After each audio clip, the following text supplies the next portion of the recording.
Welcome to the fish tank. Hey everybody, Fishman here. Welcome back to my video series of a complete build of a 175 gallon reef system that I'm building for a client. This is part B of my second video, which is the structural component for the stand. In this video I am going to show you how to drill the holes for the filtration system, and keep in mind that this is just a structural part.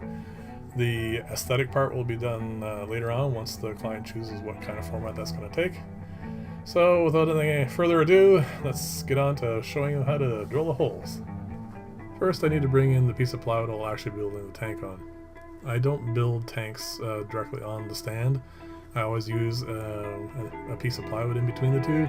This prevents nail pops or screw pops in this case, and that way you don't have metal touching glass, which would be really bad. So what I do is I use a piece of plywood, and that plywood is always cut 1/8 inch narrower than the stand and 1/8 inch all around wider than the tank. This allows me to put on my aluminum bracing, which I'll go into detail in a future video. It will be easier for you to see what I mean in my descriptions when you can actually see the process. So for the moment, what I'll do now is I'll bring in the bottom of the tank and get ready to mark the holes.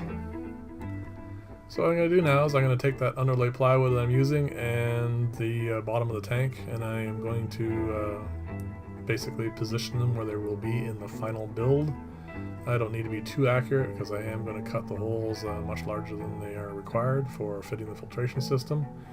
Once I have this all lined up, I am going to mark where the holes are going to be with a pen, and then we'll start the cutting.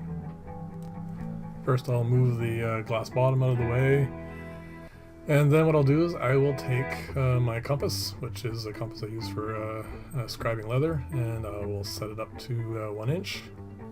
And then I will basically ballpark the center of this. It doesn't need to be too accurate, but with a little bit of trial and error, it's not too hard to get it very close, which is all I need to be.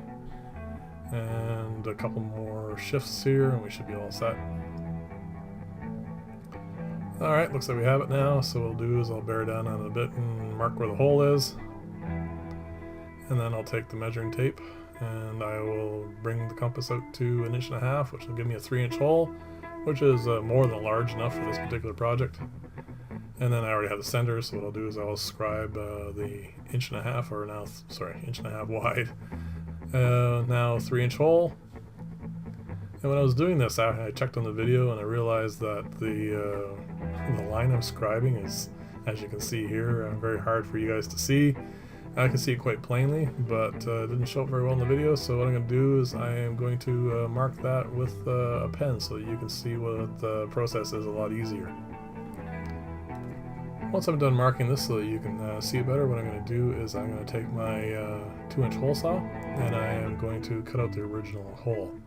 Now obviously I could use a 3-inch hole saw and cut out the whole thing in one go, but I don't own a 3-inch hole saw and I don't really cut that many holes that size. So what I'm going to do is I'm going to cut out the 2-inch hole, and then I'm going to use a jigsaw to finish off the rest of it.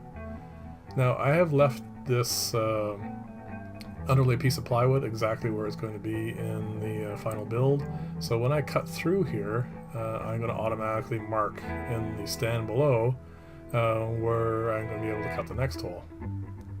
Now I'm not going to cut all the way through in one go because I find that tends to splinter the wood when you exit. Even though it's backed by the stand, I will, once this gets through a little over halfway, so at least so I can ensure that the guide bit is cut into the wood underneath, I am going to flip it over and finish off that cut. This gives you a nice clean hole, and once that's done we'll just flip it back over and you can see where the 3-inch hole is. So what we're going to do now is take the jigsaw, and by starting at the inside 2-inch hole, we were going to cut a line not too steep an angle until we intersect the 3-inch line, and then we're just going to follow that around. Now you can't go all the way around in one go, so what we do is turn off the jigsaw and reposition and do the same process all over again, and then you'll, once you've intersected where you were before, that little piece will fall out. This process continues until you get down to the final cut, where you are going to drop out the final piece, giving yourself a nice 3-inch hole, like this. And what we're going to do now is place this back over the stand where it belongs, and I've already cut out the 2-inch hole, as you can see, and I've also done it for the other side. I will mark this, and we'll begin the process of cutting out the 3-inch holes in the actual stand. The process for this is the same as with the other 3-inch hole. I'm going to take the jigsaw and incrementally remove small slices of wood until we have a nice 3-inch hole. Nothing really changes here. So this basically concludes all the prefab that I can do for this job. What I'm going to do now is I am going to take these pieces that I've already done, which will be the filtration system and the stand I've just built in this video, along with the glass, and I'll deliver them to the site, and we'll start with the next video, the actual tank fabrication.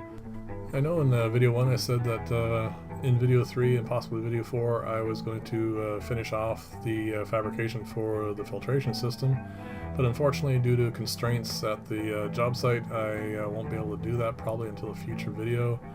I'm hoping basically it's going to be at this point video 4 or 5, most likely 5. But that may change. I've noticed doing these jobs that you actually have to be flexible because there are constraints that are beyond your control.